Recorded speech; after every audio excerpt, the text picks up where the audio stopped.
పెళ్లితో ముడిపడిన బంధం 15వ భాగము. అంతా విన్న ఆ పెద్దావిడ బాధగా సజ్జ తీసుకొని సుధ వైపు చూసింది.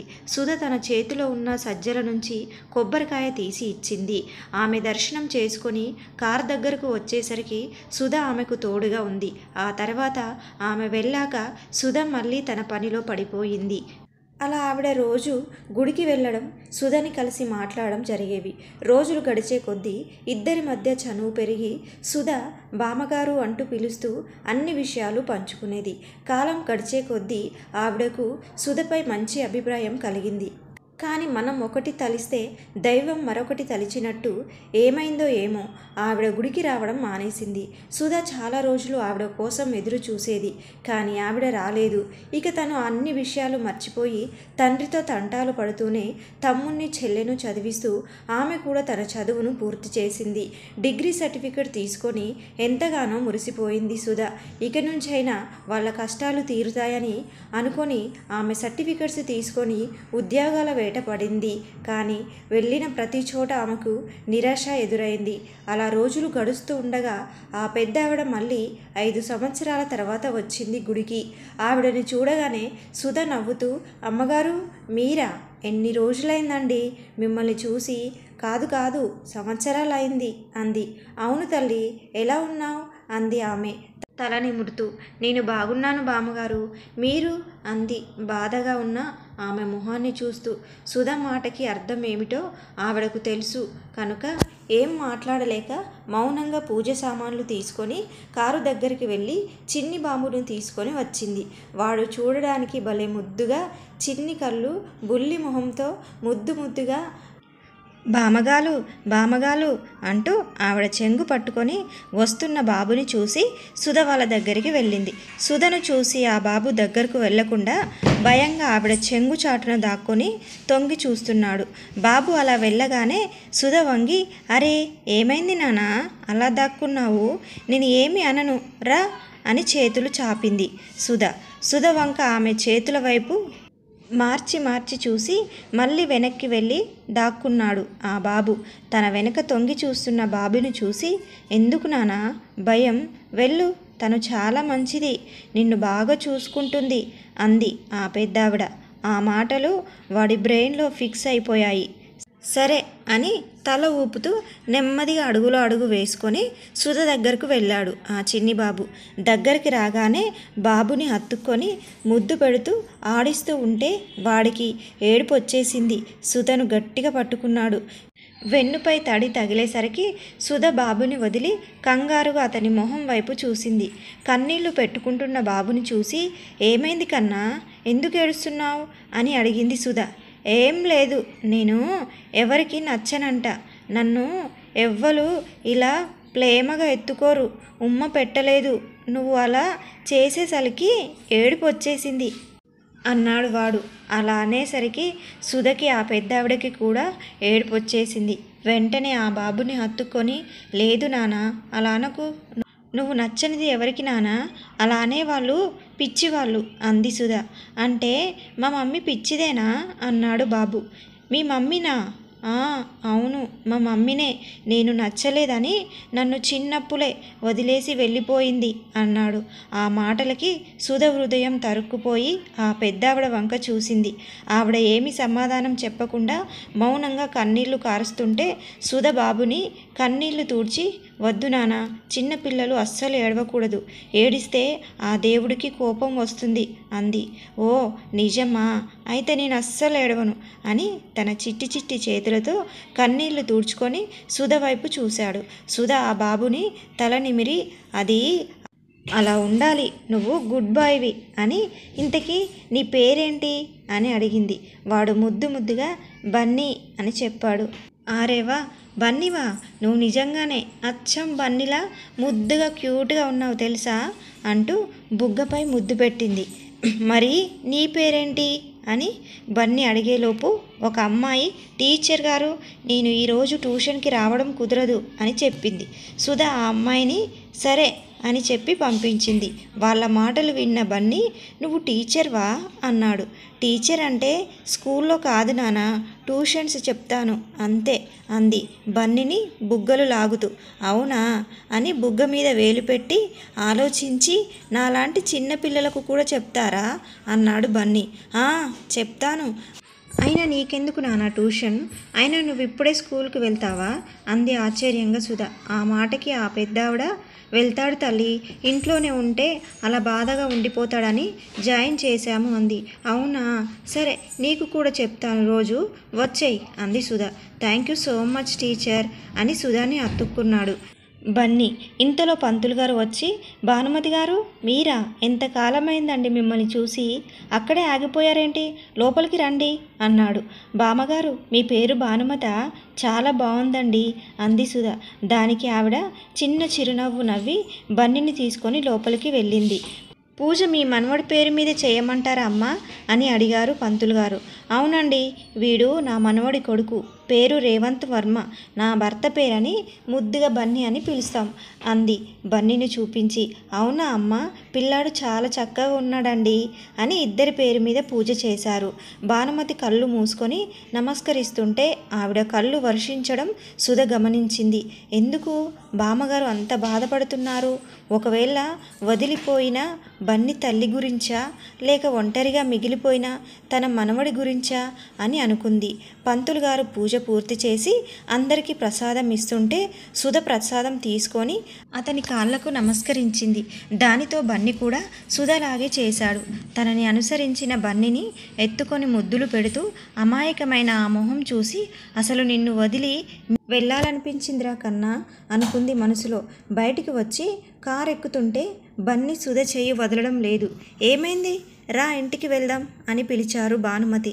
బామా, నాకు ఇంటికి రావాలని లేదు, నేను ఇక్కడే టీచర్ గారితోనే ఉంటాను అన్నాడు బన్నీ ముద్దుగా.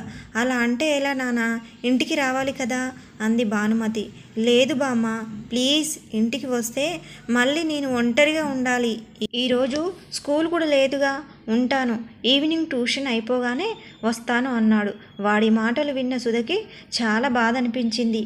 ఆ చిన్న హృదయం ఒంటరిగా ఎంత బరువు మోస్తుందో అని అనుకొని, ఉండనివ్వండి బామ్మగారు, సాయంత్రం వచ్చి తీసుకెళ్ళండి అంది సుధ.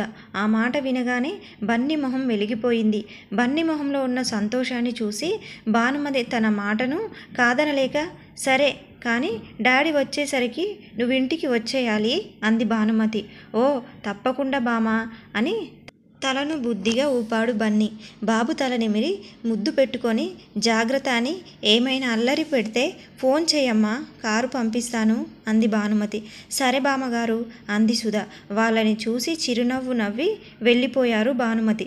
సుధ వాళ్ళని తీసుకొని ఇంటికి వెళ్ళింది. బన్నీ ఆ ఇంటిని చూడగానే షాక్ అయ్యాడు.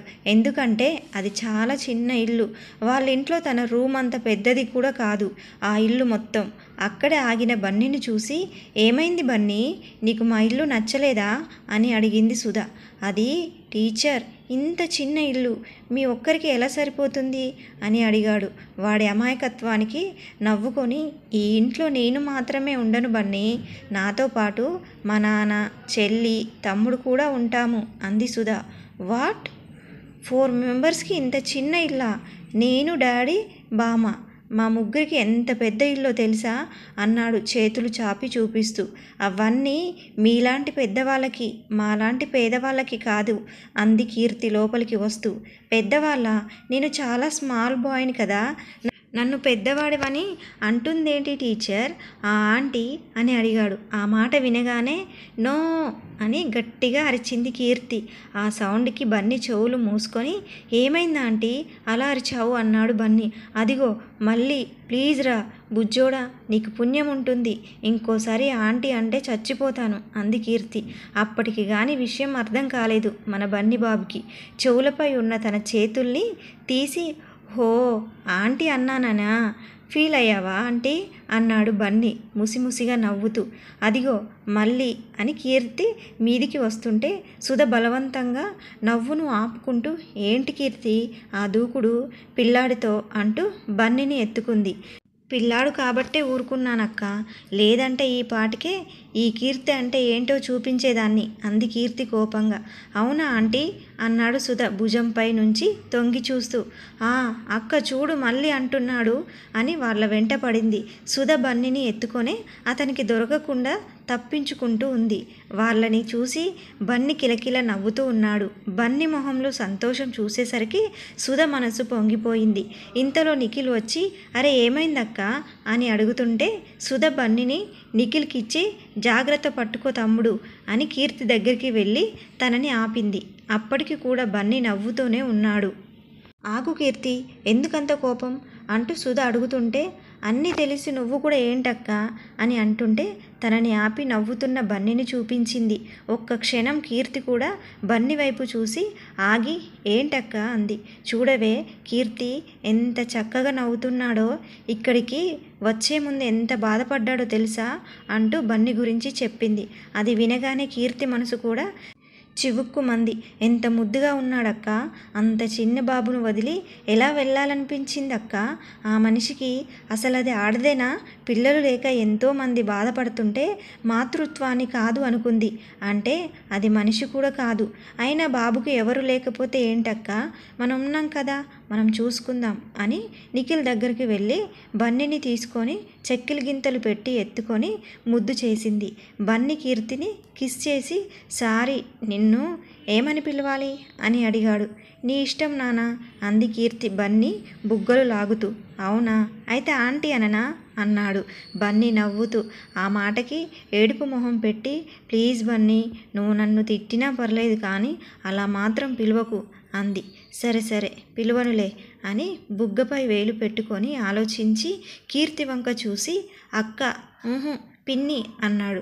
అమ్మయ్య థ్యాంక్స్ రా బాబు, పిన్ని అన్నావు అని దగ్గరికి తీసుకుంటుంటే నిఖిల్ వచ్చి మరి నేను అన్నాడు. కీర్తి అతని తలపై మొట్టి రేయ్ అన్నయ్య, నేను పిన్ని అయితే నువ్వు మామయ్యవురా అంది. అలా ముగ్గురు సరదాగా మాట్లాడుకుంటూ ఉండగానే సుధ వంట చేసి భోజనాలు రెడీ చేసింది. ముగ్గురికి భోజనం వడ్డిస్తుంటే టీచర్ నాకు తినిపించరా అని అడిగాడు బన్నీ. అయ్యో తప్పకుండా నానా అని భోజనం కలిపి గోరు ముద్దలు పెడుతుంటే చక్కగా తిన్నాడు బన్నీ బాబు. ఆ తర్వాత సుధ తింటుంటే పక్కనే కూర్చొని కబుర్లు చెప్తూ అవును టీచర్, వచ్చినప్పటి నుంచి చూస్తున్నా మీ మమ్మీ డాడీలు కనిపించడం లేదేంటి అని అడిగాడు. మా మమ్మీ లేదు నానా, స్టార్ అయిపోయింది అని ఆమె తల్లి ఫోటోను చూపించింది సుధ. అవునా అని ఒక్క నిమిషం ఆగి మరి మీ డాడీ అన్నాడు.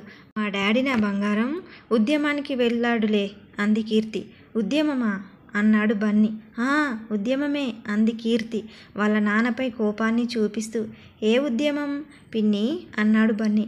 అది అని కీర్తి మాట్లాడుతుంటే నువ్వు ఉండు కీర్తి అని కన్నా పిన్ని అలానే అంటుంది. మా నాన్న పని మీద బయటకు వెళ్ళారు అంది సుధ. ఓ మీ డాడీ కూడా అంతేనా? నేను ఇంకా మా డాడీ ఒక్కరే అనుకున్నా అన్నాడు బన్నీ. ఏ మీ డాడీ కూడా ఇంట్లో ఉండరా అని అడిగింది కీర్తి. ఉండరు పిన్ని, నేను స్కూల్కు వెళ్ళే టైంకి లేవరు, ఆ తర్వాత ఎప్పుడో లేచి ఆఫీస్కి వెళ్తారంట, మళ్ళీ నేను నిద్రపోయాకే వస్తారు ఇంటికి అని చెప్పాడు బన్నీ మొహం చిన్నబుచ్చుకొని. బన్నీని అలా చూడగానే నిఖిల్, కీర్తి, సుధ ముగ్గురికి ప్రాణం విలవిలలాడిపోయింది. సుధ ఒక్కసారిగా బన్నీని హత్తుకొని చెంపలపై జారుతున్న కన్నీటిని తుడిచి లేదు కన్నా, నువ్వు అస్సలు బాధపడొద్దు, డాడీ తీసుకెళ్ళకపోతే ఏంటి, నేను బయటికి తీసుకెళ్తాను, మన ఇద్దరం పార్కుకు వెళ్ళి బాగా ఆడుకుందాం సరేనా అంది సుధ. ఆ మాట వినగానే బన్నీ సంతోషంగా నిజమా టీచర్ అన్నాడు నవ్వుతూ. అవును బంగారం, మీ టీచర్ మాత్రమే కాదు, నేను మామయ్య కూడా వస్తాము, వెళ్దామా మరి అంది కీర్తి చేతులు చాపి. ఓకే పిన్ని అని బన్నీ కీర్తి చేతుల్లోకి దూకాడు. సుధ అన్ని పనులు చేసి బన్నీని తీసుకొని పార్కుకు వెళ్ళారు. అక్కడే కొంతసేపు పార్కులో ఆడుకొని తర్వాత ఐస్ క్రీమ్ తింటూ కూర్చున్నారు. కీర్తి, నిఖిల్ ఇద్దరికి వాళ్ళ ఫ్రెండ్స్ కనిపిస్తే మాట్లాడుతూ ఉన్నారు. ఆ ప్రక్కన కూర్చున్న వాళ్ళలో ఒక బాబు బన్నీ ఐస్ క్రీమ్ తింటుంటే వాళ్ళమ్మని కూడా అలాంటిదే కొనిమ్మని గొడవ చేశాడు. ఆవిడ కొనివ్వకుండా అవి తినడం మంచిది కాదని చెప్తుంటే పో అమ్మ, నువ్వు కొనివ్వవలసి వస్తుందని మాటలు చెప్తున్నావు, అదే వాళ్ళమ్మ చూడు చక్కగా కొనిపెట్టింది అన్నాడు బాబు. బాబు సుధని తన తల్లిగా పోల్చడం ఎందుకో బన్నీకి తెగ నచ్చేసింది. ఒక్కరోజు సుధతో ఉంటేనే ఇంత హ్యాపీగా ఉంది, అదే సుధ తన తల్లి అయితే ఇంకెంత సంతోషంగా ఉంటుంది అని అనుకోగానే అతని మనసు ఉప్పొంగిపోయింది.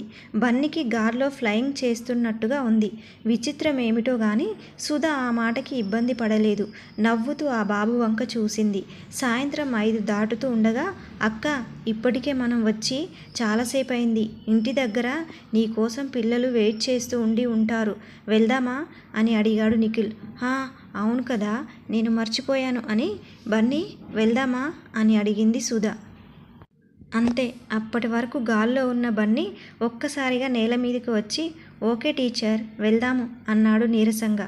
సుధకి కూడా బన్నీ బాధపడుతున్నాడని అర్థమై ఏం చెయ్యలేక బలవంతంగానే తను ఇంటికి బయలుదేరింది. ట్యూషన్ అయ్యే టైంకి బన్నీ కోసం కారు వచ్చింది. బన్నీకి సుధను వదిలి వెళ్ళడం అస్సలు ఇష్టం లేదు. నేను వెళ్ళను అంటూ సుధను అతుక్కోగానే ఆమెకు కూడా ఏడుపు వచ్చేసింది. ఒక్క రోజుల్లోనే వాళ్ళిద్దరి మధ్య ఎందుకంత ఎఫెక్షన్ ఏర్పడిందో సుధకే అర్థం కావడం లేదు. అలాంటిది ఆ పసి మనసు ఎలా ఉండగలుగుతుంది అని అనుకొని, లేదు బన్నీ, ఏడవకూడదు అని కన్నీళ్లు తుడిచి, రేపు మళ్ళీ వచ్చేయి అంది. సరే టీచర్ అని దిగులుగానే వెళ్ళాడు బన్నీ. బన్నీ వాళ్ళ కారు వెళ్ళడం, సుధ తండ్రి నారాయణ రావడం ఒకేసారి జరిగాయి. వెళ్తున్న ఆ కారుని చూసి, ఏయ్, ఎవరు వాళ్ళు? అంత పెద్ద కారులో మన ఇంటికి ఎందుకు వచ్చారు అని అడిగాడు నారాయణ కోపంగా. అతని మాటలకు దడుచుకొని, అది నానా, ఈరోజే ట్యూషన్లో ఒక అబ్బాయి జాయిన్ అయ్యాడు. ఆ కారు ఆ బాబుని తీసుకెళ్ళడానికి వచ్చింది అని చెప్పింది సుధ బెరుక్కుగా. ఓ, నువ్వు చెప్పే చదువుకి కారులో వస్తున్నారా? పాపం, వాళ్ళకి తెలియదనుకుంటా డబ్బులు ఊరికే ఖర్చు పెడుతున్నారని. నీ దగ్గరకు వస్తే ఉన్న చదువు కూడా పోతుందని. అయినా అవన్నీ నాకెందుకు, నా డబ్బులు నాకిస్తే వెళ్ళిపోతాను అన్నాడు చేయి చాపుతూ. అదేంటి నానా వెళ్ళిపోతానంటున్నావు? ఇప్పుడే కదా వచ్చింది. చూశారు కదండి, పెళ్లితో ముడిపడిన బంధం 15వ భాగం పూర్తయింది. 16వ భాగంతో మళ్ళీ కలుద్దాం. ఈ వీడియో మీకు నచ్చితే ప్లీజ్ లైక్ చేసి సబ్స్క్రైబ్ చేసుకోండి.